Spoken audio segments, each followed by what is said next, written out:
High high গো, এই হাতি এটা কি করলো? আহারে পুরা গেটটা না একবার ধ্বংস করে দিল। এখন কি হইব? হাই রে, এত সুন্দর করে কলা গাছ দিয়ে গেটটা না সাজাইছে, কি সর্বনাশ হইছে গো। ওই বিথি, তাড়াতাড়ি এদিকে আয়, দেখ কি হইছে। কি হইল এটা? কি রে বিথি? হাই সুমর্তি, কি হইছে?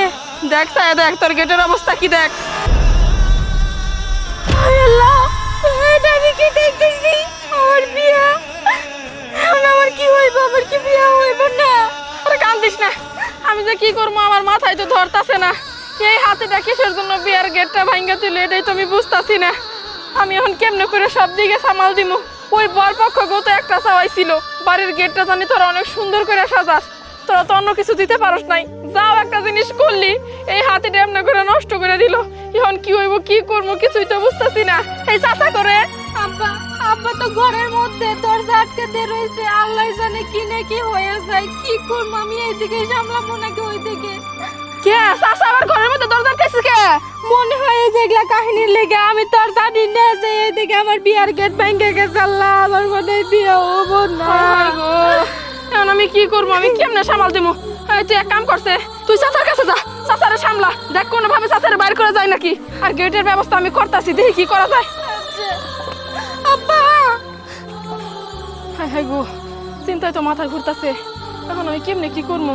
চাচা বুইরা মানুষ, বয়স হয়েছে, একা তো এত কিছু সামালও দিতে পারবো না। তার মধ্যে এত বড় গন্ডগোল হয়ে গেল, একটা টাকা নাই। ও আল্লাহ, তুমি মরারে কিসের জন্য মারো কসে? তুমি তো জানোই এগো সংসারের অবস্থা কি। ছোটবেলার মাইয়াটা মারে হারাইছে, মার বোনটা একলা, চাচারও বয়স হয়ে গেছে গা, কত কষ্ট কইরা মায়াটার বিয়ে দিতেছে। আল্লাহ, তুমি তো রহম করছো গো প্রতি, এমন একটা বরপক্ষ দিয়ে পাঠাইছো যারা কোনো কিছু চায় নাই, সামনে একটা গেটই চাইছে। আমার চাচা এত কষ্ট করে সাজাইলো, আর এই গেটটাও তুমি আমাকে কপালে রাখলা না। এমনি করে এই হাতিটা ভাঙ্গা দিল, কিসের শাস্তি তুমি আমাকে এমনি করে দিতেছো আল্লাহ? ও আল্লাহ, আমরা সবাই তো তোমার বান্দা, বান্দার প্রতি এত অবিচার কইরো না আল্লাহ। তোমার এত কিসের রাগ, কিসের ক্ষোভ, কিসের অভিমান কও না আল্লাহ? কিসের জন্য এরকম করতেছো তুমি? আমাকে দিকে একটু মুখ তুইলা চাও, তুমি আমগুর উপরে একটু রহমত দাও আল্লাহ। এইভাবে আর শাস্তি দিও না, এই বিপদ থেকে আমাকে রক্ষা করো আল্লাহ, রক্ষা করো।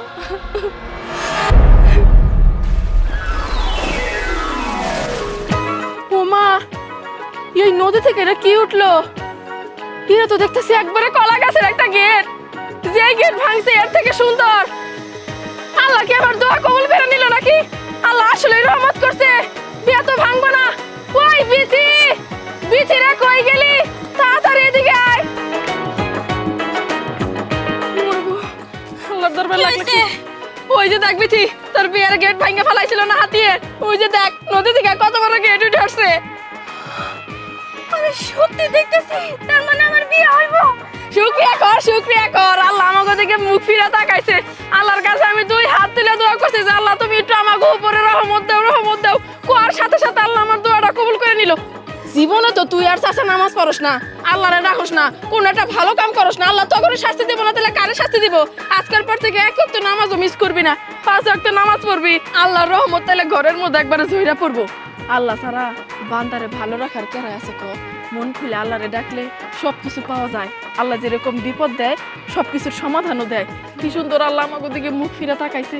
আল্লাহ, তোমার দরবারে লাখ লাখ শুকরিয়া, তুমি আমাকে মান সম্মান রক্ষা করছো। এই এখানে খারাপ রেছিস কে?